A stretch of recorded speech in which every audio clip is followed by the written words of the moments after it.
በስመ አብ ወወልድ ወመንፈስ ቅዱስ አሐዱ አምላክ አሜን። የተወደዳችሁ የልዑል እግዚአብሔር ቤተሰቦች የእናታችን የቅድስት ድንግል ማርያም የአስራት የቃል ኪዳን የበረከት ልጆች የጻድቃን የሰማዕታት ወዳጆች በወደደንና ባፈቀረን በልዑል እግዚአብሔር ፍጹም ሰላም እላችኋለሁ። እንደምን ዋላችሁ? እንደምን ለይሳ ደረሳችሁ? አሜን። እንደ ኃጢአታችንና እንደ በደላችን ብዛት ሳይሆን እንደ ምሕረትና እንደ ቸርነቱ ተመልክቶ እስከ ሰዓት ያደረሰን የአባቶቻችን አምላክ ልዑል እግዚአብሔር ስሙ የተመሰገነ ይሁንልን። እርሱን ጠርተን እርሷን ማንተዋት ንጽሕተ ንጹሐን ቅድስተ ቅዱሳን ቅድስት እናታችን ድንግል ማርያም ዘላለማዊ ስሟ የተመሰገነ ይሁንልን። እንግዲህ እንደ እግዚአብሔር አምላካችን መልካምና በጎ ፍቃድ ዛሬ የምንማማረው የሰሙነ ሕማማት ሐሙስ፣ ጸሎተ ሐሙስ፣ ሕጽበተ እግር፣ የትእዛዝ ሐሙስ፣ የሚስጥር ሐሙስ እየተባለ ይጠራልና ይህንን ስያሜ እንዴት አገኘ? ጌታችን መድኃኒታችን ኢየሱስ ክርስቶስ በዚህ ዕለት ምን አደረገልን? ጸሐፍት ፈሪሳውያንስ በዚህ ዕለት ምን አደረጉ? የሚለውን እንደ እግዚአብሔር አምላካችን መልካምና በጎ ፍቃድ ዛሬ አጠር አድርገን እንማማራለን። እንግዲህ የሚያስተምረን እግዚአብሔር ነው፣ የሚመክረን እግዚአብሔር ነው፣ የሚገስጸን እግዚአብሔር ነው።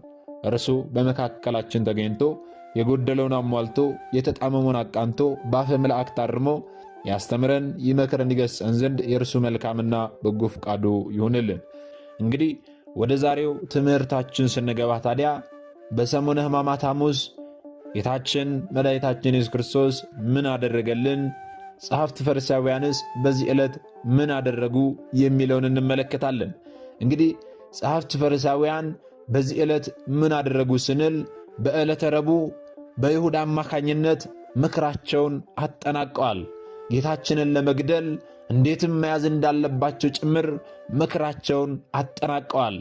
ያንንም ደግሞ ያጠናቀቁትን ምክራቸውን ለመፈጸም ይሁዳ ለነርሱ ጌታችንን አሳልፎ ለመስጠት ምቹ ጊዜን ይጠባበቅ እንደነበረ መጽሐፍ ይነግረናል።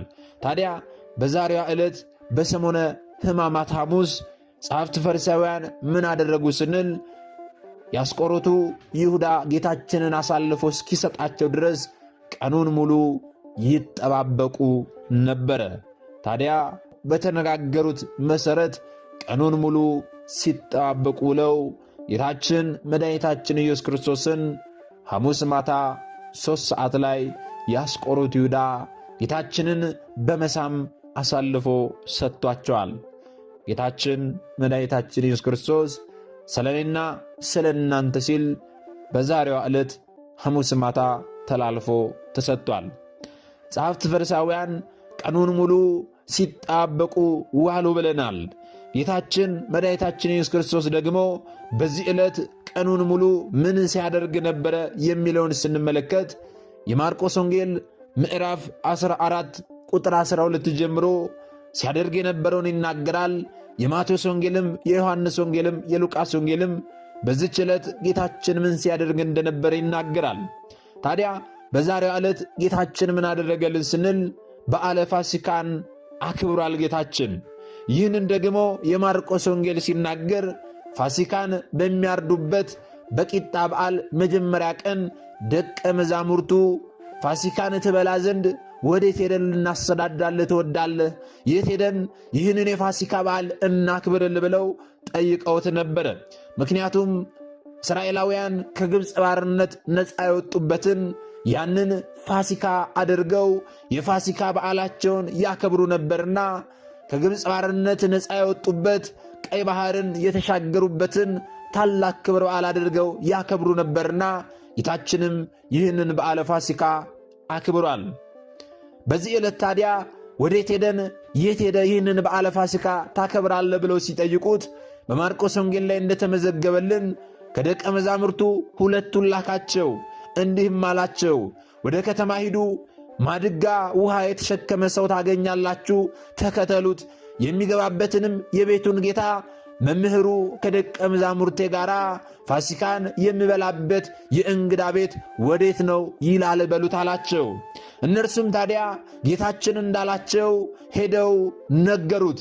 በዚያን ጊዜ ያ ሰው የተሰናዳ የተነጠፈ ታላቅ አዳራሽ አሳያቸው። ጌታችን መድኃኒታችን ኢየሱስ ክርስቶስ በመሸ ጊዜ ከ12ቱ ደቀ መዛሙርት ጋር ወደዚህ ቦታ በዓለ ፋሲካውን ሊያክብር መጣ። ተቀምጠውም ሲበሉ ሳለ ታዲያ ጌታችን መድኃኒታችን ኢየሱስ ክርስቶስ እውነት እላችኋለሁ ከእናንተ አንዱ እርሱም ከኔ ጋር የሚበላው አሳልፎ ይሰጠኛል አላቸው። እነርሱም ያዝኑና እያንዳንዳቸው እኔ ሆንን እያሉ ይናገሩ ጀመረ። እርሱም መልሶ ከ12ቱ አንዱ ከኔ ጋር ወደ ወጪቱ እጁን የሚያጠልቀው ነው ብሎ አሳልፎ ስለሚሰጠው ስለ አስቆሮቱ ይሁዳ ተናገረ። የሰው ልጅስ ስለ እርሱ እንደተጻፈ ይካሄዳል ወይም ደግሞ ይደረግ ዘንድ ግድ ነው።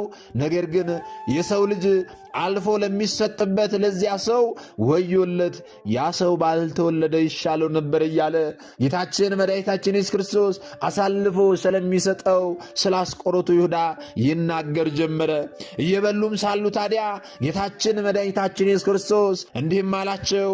እንጀራን አንስቶ ባረከ፣ ቆርሶም ሰጣቸውና እንካችሁ አለ፣ ይህ ሥጋዬ ነው አለ። ጽዋውንም አንስቶ አመስግኖ ሰጣቸው። ሁሉም ከእርሱ ጠጡ። እርሱም እንዲህ አላቸው፣ ይህ ስለ ብዙዎች የሚፈስ የአዲስ ኪዳን ደሜ ነው።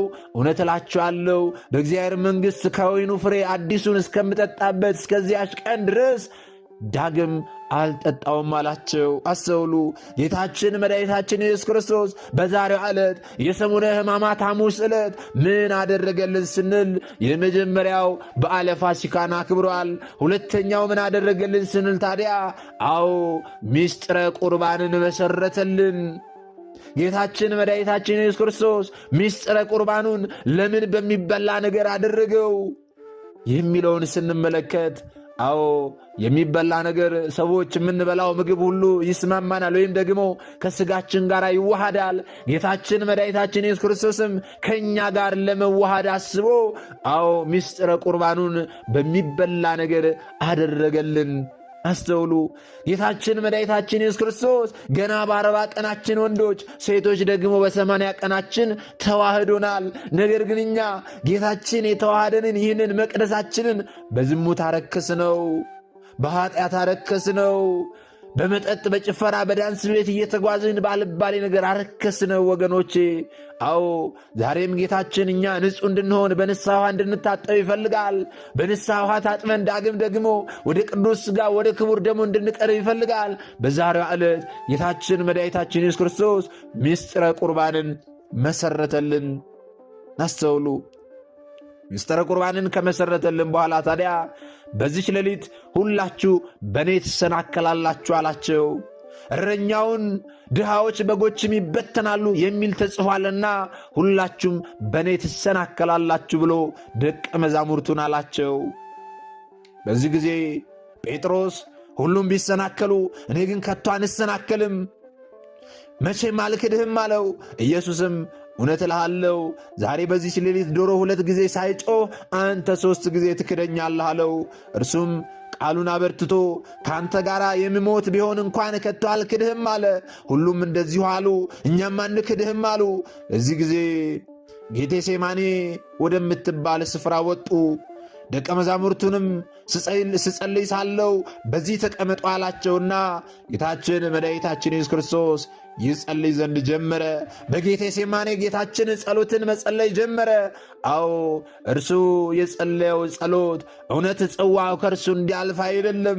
እርሱ የጸለየው ጸሎት ወደ ፈተና እንዳንገባ፣ መከራ በሚያጋጥማችሁ ሰዓት፣ ፈተና በሚያጋጥማችሁ ሰዓት ተግታችሁ ጸልዩ ሲለን፣ ስርዓተ ጸሎትን ሲያስተምረን ሲመሰርትልን፣ ደቀ መዛሙርቱን ይዞ ሄዶ ጌታችን ጸለየ። እርሱ በሚጸልይበት ሳለ ግን እነርሱ አንቀላፍተው ተኝተው ነበረ። እርሱም ወደ እነርሱ ጠጋ አለና የማርቆስ ወንጌል ምዕራፍ 14 ቁጥር 38 እንደሚነግረን ወደ ፈተና እንዳትገቡ ትጉና ጸልዩ፣ መንፈስስ ተዘጋጅታለች፣ ሥጋ ግን ደካማ ነው አላቸው። ልብ በሉ። መንፈስ ተዘጋጅታለች፣ ሥጋ ደካማ ነው። በዚህ ደካማ በሆነ ሥጋችሁ ወደ ፈተና እንዳትገቡ፣ ፈተና ወደ እናንተ በሚመጣበት ሰዓት ላይ ብዙ መከራ ስቃይ በሚደርስባችሁ ጊዜ ተግታችሁ ጸልዩ ብሎ ጌታችን መድኃኒታችን ኢየሱስ ክርስቶስ ሥርዓተ ጸሎትን መሰረተልን። ይህም ብቻ አይደለም ታዲያ ጌታችን መድኃኒታችን ኢየሱስ ክርስቶስ ምን አደረገልን ሌላው ነገር ስንል በዚህ በዮሐንስ ወንጌል ምዕራፍ 13 ቁጥር 4 ጀምሮ ስትመለከቱ በዛሬው ዕለት ጌታችን መድኃኒታችን ኢየሱስ ክርስቶስ የደቀ መዛሙርቱን እግር አጥቧል። እንዴት አጠበ ስንል የዮሐንስ ወንጌል ምዕራፍ 13 ቁጥር 4 ጀምሮ ስትመለከቱ ከእራትም ተነሳ፣ ልብሱንም አኖረ፣ ማበሻም ጨርቅ ወስዶ ታጠቀ ይላል። ልብ በሉ፣ ጌታችን የደቀ መዛሙርቱን እግር ዝቅ ብሎ ለማጠብ ሰማይና ምድርን የፈጠረ አምላክ ሆኖ ሳለ እርሱ የፈጠራቸውን የፍጥረታቱን እግር ሊያጥብ ዝቅ ብሎ ሊያጥብ፣ አዎ ማበሻም ጨርቅ ወስዶ ወገቡን ታጥቆ ጎንበስ አለ። በዚህ ጊዜ ታዲያ ወደ ጴጥሮስ ሄደ። ጴጥሮስ በዚህ ጊዜ ጌታ ሆይ አንተ የኔን እግር ታጥባለህን ብሎ ጠየቀው። ኢየሱስም እኔ የማደርገውን አንተ አሁን አታውቅም፣ በኋላ ግን ታውቀዋለህ፣ ታስተውለዋለህ አለው። ጴጥሮስ በዚህ ጊዜ የኔን እግር ለዘላለም አታጥብም አለው። ኢየሱስም እኔ ካላጠብኩ ከኔ ጋር እድል ፈንታ የለህም አለው። በዚህ ጊዜ ይህንን ሲለው ከአንተ ጋር እድል ፈንታ እንዲኖረኝ ከሆነማ ለምን ጌታ ሆይ እግሬን ብቻ አይደለም እጄንም እግሬንም መላ አካላቴን እጠበኝ አለው። በዚህ ጊዜ ጌታችን የደቀ መዛሙርቱን እግር ጎንበስ ብሎ የሁሉንም እግር አጠበ። እናንተም ንጹሐን ናችሁ፣ ነገር ግን ሁላችሁ አይደላችሁም አለ ጌታችን። ይህንን አላቸው ምክንያቱም አሳልፎ የሚሰጠውን ያውቅ ነበርና፣ ስለዚህ ሁላችሁ ንጹሐን አይደላችሁም አላቸው። እግራቸውን አጥቦ ልብሱንም አንስቶ ዳግመኛ ተቀመጠ። እንዲህ አላቸው፣ ያደረግሁላችሁን ነገር ታስታውሳላችሁን? እናንተ መምህርና ጌታ ትሉኛላችሁ፣ እንዲሁ ነኝና መልካም ትላላችሁ አላቸው። በዚህ ቀን ጌታችን መድኃኒታችን ኢየሱስ ክርስቶስ የደቀ መዛሙርቱን እግር አጥቧል። ደቀ መዛሙርቱ እግራቸውን መታጠባቸው ለእነርሱ ጥምቀት ነበረች፣ የእግራቸው መታጠብ። በዚህ ዕለት የሰሙነ ሕማማት ሐሙስ ዕለት ደቀ መዛሙርቱ የተጠመቁበት ዕለት ነው። ጥምቀታቸው ነች ያቺ እግራቸውን መታጠባቸው። ዛሬም ሊቃውንት አባቶቻችን ታዲያ እርሱን አብነት አድርገው በዚህ ዕለት ኃጢአታችንን በደላችንን አጽዳልን፣ ንጹሕ አድርገን ብለው የምእመናኑን እግር ከጌታቸው የተማሩትን ትሕትና ጎንበስ ብለው እግራቸውን ያጥባሉ። አስተውል እግዚአብሔር ቤተሰቦች፣ እነርሱም እንዲያደርጉ ደግሞ እግዚአብሔር አምላካችን ትእዛዝ ስለሰጠ ነው።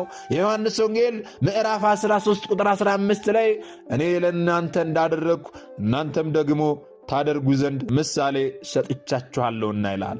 ስለዚህ ጌታችን መድኃኒታችን ኢየሱስ ክርስቶስ በሰጣቸው ባሳያቸው ምሳሌ መሠረት ዛሬም ሊቃውንት አባቶቻችን እግራችንን ያጥባሉ። ይህንንም ደግሞ ጌታችን በዛሬው ዕለት ያደረገልንን ነገር የማቴዎስ ወንጌል ምዕራፍ 26 ቁጥር 17 ጀምሮ ስትመለከቱ አሁንም ድጋሜ ታገኛላችሁ። በቂጣው በዓል በመጀመሪያው ቀን ደቀ መዛሙርቱ ወደ ኢየሱስ ቀርበው ፋሲካን ትበላ ዘንድ ወዴት ልናሰናዳልህ ትወዳለህ ብለው እንደጠየቁት ከዚያ ጀምሮ እስከ መጨረሻ ያለውን ሁላችሁም አንብባችሁ ተረዱ። የማቴዎስ ወንጌል ምዕራፍ 26 ማለት ነው። ስለዚህ ጌታዬ መድኃኒቴ ኢየሱስ ክርስቶስ በዚህ ዕለት ምን አደረገልኝ ስንል በዚህ ዕለት የደቀ መዛሙርቱን እግር በፍጹም ትሕትና ዝቅ ብሎ አጥቧል። ይህ የሚያሳየው የዓለምን ሁሉ ኃጢአት ለማጠብ የመጣ መሆኑን ነው። ይህንን ለማስታወስ ታዲያ ዛሬም ካህናት በተለይ ሊቃነ ካህናትና የደብር አስተዳዳሪዎች በመካከላችን ተገኝተ የእኛንና የሕዝብህን ኃጢአት እጠብ፣ እኛም ያንተን አርአያ አንዘነጋም፣ የሌላውን እግር እናጥባለን ሲሉ በቤተ ክርስቲያን የተገኙትን ምእመናን እግር ያጥባሉ። በዚህም የተነሳ ዕለቱ ሕጽበተ እግር ተብሎ ተሰይሟል ማለት ነው። ጌታችን መድኃኒታችን ኢየሱስ ክርስቶስ ደግሞ ማጠብ ብቻ ሳይሆን ለደቀ መዛሙርቱ እኔ እንዳደረግኩ እናንተም አድርጉ ብሎ ትእዛዝ የሰጠበት ዕለትም ስለሆነ የትእዛዝ ሐሙስም ተብሎ ይጠራል። ይህም ብቻ ሳይሆን ደግሞ የምስጢር ቀንም ይባላል። ለምን የምስጢር ቀን ተባለ ስንል ጌታችንና መድኃኒታችን ኢየሱስ ክርስቶስ ከሰባቱ ምስጢራተ ቤተ ክርስቲያን እንዲሁም ደግሞ ከአምስቱ አዕማደ ምስጢራት አንዱ የሆነውን ምስጢረ ቁርባንን በዚህ ዕለት መስርቶልናልና አዎ የሚስጥር ቀን ይባላል። ይሄውም ታዲያ ይህ ስለ እናንተ በመስቀል ላይ የሚቆረሰው ሥጋዬ ነው፣ እንካችሁ ብሉ። ጽዋውንም አንስቶ አመሰገነ። ይህ ስለ እናንተ ነገ በመስቀል የሚፈስ ደሜ ነው፣ ከእርሱ ጠጡ ብሎ ስለሰጣቸው በማቴዎስ ወንጌል ምዕራፍ 26 ላይ እንደምናገኘው ይህንን በማለት እኛ ከእርሱ ጋር እንድንሆን እርሱ ከእኛ ጋር አንድ የሚሆንበትን ምስጢር ከጠላት ዲያብሎስ ሰውሮ ለደቀ መዛሙርቱ የገለጠበት ቀን ነውና አዎ ይህ የሰሙነ ሕማማት ሐሙስ የምስጢር ቀን ተብሎ ይጠራል ማለት ነው። አስተውሉ። ይህም ብቻ ሳይሆን ይህ የሰሙነ ሕማማት ሐሙስ የሐዲስ ኪዳን ሐሙስም ይባላል። መድኃኒታችን ኢየሱስ ክርስቶስ የሐዲስ ኪዳን መሥዋዕት የሆነውን ራሱን መሥዋዕት አድርጎ ያቀረበበት ዕለት በመሆኑ የሐዲስ ኪዳን ሐሙስ ተብሏል። በሉቃስ ወንጌል ምዕራፍ 22 ቁጥር 8 ጀምሮ ስትመለከቱ እንደምታነቡት ማለት ነው። ይህም ብቻ አይደለም። በዛሬው ዕለት ጸሎተ ሐሙስ ይባላል። ይህ ዕለት ለምን ጸሎተ ሐሙስ ተባለ ስንል ቅድም እንዳነበብነው ቅድም እንደተማማርነው ጌታችንና መድኃኒታችን ኢየሱስ ክርስቶስ ለእኛ ለሰው ልጆች ፈተና በመጣባችሁ ጊዜ ትጉና ጸልዩ ሲል አርያ የሆነን ዘንድ ሌሊቱን ሙሉ ሲጸልይ አድሯልና አዎ ጸሎተ ሐሙስ ተብሎ ይጠራል ማለት ነው። ስለዚህ በዛሬው ዕለት ጌታዬ መድኃኒቴ ኢየሱስ ክርስቶስ ምን አደረገልኝ ስንል እኒህን ምስጢራት ካከናወነ በኋላ ማታ 3 ሰዓት ላይ ጌታዬ መድኃኒቴ ኢየሱስ ክርስቶስ ለእኔ ሲል እኔ ለበደልኩት በደል ሲል እኔን ከጨለማ ወደ ብርሃን ሊያወጣኝ ሲል እኔን ከዲያብሎስ ግዞት ነፃ ሊያወጣኝ ሲል አዎ ተላልፎ ተሰጠ። ጌታዬ ስለ እኔ ሲል የተያዘበት ዕለት ነው። እነዚያ ጸሐፍት ፈሪሳውያን ይሁዳ አሳልፎ እስከሚሰጣቸው ድረስ ቀኑን ሙሉ ሲጣበቁ ውለው ማታ ላይ በዓለ ፋሲካቸውን አክብረው እርሱም በዓለ ፋሲካውን ካከበረ በኋላ ማታ 3 ሰዓት ላይ ያስቆሮቱ ይሁዳ እኔ ሄጄ ስስመው ወዲያውኑ ያዙት ብሎ ምልክት ሰጥቷቸው ነበርና ይህንን ያለበትን ምክንያት ከዮሐንስ ጋር ይመሳሰልባቸው ስለነበረ እኔ ሄጄ የምስመው እርሱ ኢየሱስ ነው፣ እኔ ሄጄ አቅፌ በምስምበት ጊዜ ወዲያውኑ ያዙት ብሎ ምልክትን ሰጥቷቸው ነበርና ጌታችን መድኃኒታችን ኢየሱስ ክርስቶስ አዎ ስለ ሥርዓተ ጸሎት ካስተማራቸው በኋላ ተነሱ፣ ትጉና ጸልዩ፣ አትተኙ፣ አዎ ወደ ፈተና እንዳትገቡ ትጉና ጸልዩ ብሎ እየነገራቸው ሳለ የአስቆሮቱ ይሁዳ ሊቀ ካህናቱን ይዞ መጣ ወደ እርሱ። ከዚህም በኋላ ጌታችን መድኃኒታችን ኢየሱስ ክርስቶስን ያዙት። በዚህ ጊዜ ጌታችን የሰውን ልጅ በመሳም አሳልፈህ ትሰጣለህን እያለ ጌታችን ይሁዳን ይወቅሰው ዘንድ ጀመረ። በዚህ ጊዜ በዓለ ፋሲካቸውን ያከበሩበት ቢላ በእጃቸው ነበርና ከደቀ መዛሙርቱ አንዱ ብድግ ብሎ የእነዚያን ከሊቀ ካህናቱ ጋር የመጣውን የአንዱን ወታደር ጆሮን ቆረጠው።